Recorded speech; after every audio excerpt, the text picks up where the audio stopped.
আসসালামু আলাইকুম সবাই। আমাকে ইনভাইট করার জন্য বিআরটিসি চেয়ারম্যান লতিফ এবং আমাদের রোডসের সচিব জিয়াউলকে অনেক ধন্যবাদ আমাকে এখানে ইনভাইট করার জন্য।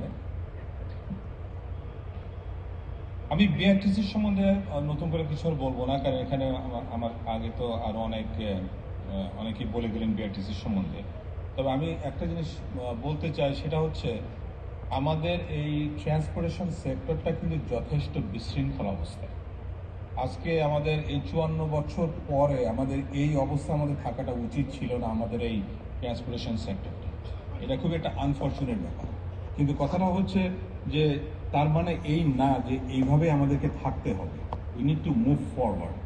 আচ্ছা, এখন মুভ ফরওয়ার্ডের জন্য আমাদেরকে এখন তাহলে আমাকে কি করতে হবে? এখন দুটো জিনিস করতে হবে। এটা হচ্ছে এই আমি আমি শুধু আমাদের সব জায়গায় হয়তো বিশৃঙ্খল অবস্থা রয়ে গেছে, কিন্তু আমি শুধু ট্রান্সপোর্টেশন সেক্টরটার কথাই বলতে পারি। আমাদের যেটা করতে হবে সেটা হচ্ছে একটা হচ্ছে শৃঙ্খলা নিয়ে আসতে হবে এই সেক্টরে, এবং আরেকটা যেটা আমাদের ক্যাপাসিটি বিল্ড করতে হবে, যেন আমরা নিজেরাই নিজেদের জিনিসগুলো করতে পারি, যেটা আমাদের সাশ্রয়ী হবে, আমাদের ক্যাপাসিটি বিল্ড হবে, আমাদের আমাদের এমপ্লয়মেন্ট বাড়বে এটার জন্য।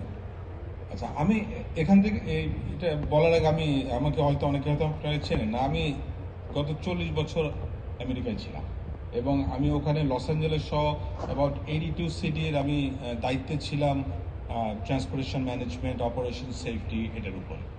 আচ্ছা, ওখানে আমরা কিন্তু অলমোস্ট সব কিছুই করতাম ইন হাউস, মানে হচ্ছে আমাদের ওই পরিমাণ ক্যাপাসিটি ছিল যাতে করে আমরা মোটামুটি সব কিছু আমরা ইন হাউস করতে পারতাম।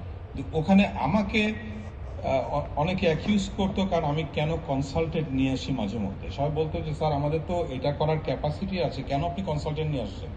আমি এই কনসালটেন্টদেরকে আমরা আনতাম একটা হেলদি কম্পিটিশন রাখার জন্য। আমি চাইতাম যে তো ওদেরও যেন ক্যাপাসিটিটা বিল্ড থাকে, আমাদেরও ক্যাপাসিটি বিল্ড থাকে। আমি জাস্ট চাচ্ছিলাম না যেন একটার উপর আমরা ডিপেন্ডেন্ট হয়ে যাই। আমি যখন এখানে আসলাম তখন দেখলাম টু এক্সটেন্ট ইজ রিভার্সড। কীরকম? আমাদের অনেক জিনিসই দেখি আমাদের কনসালটেন্ট নির্ভর।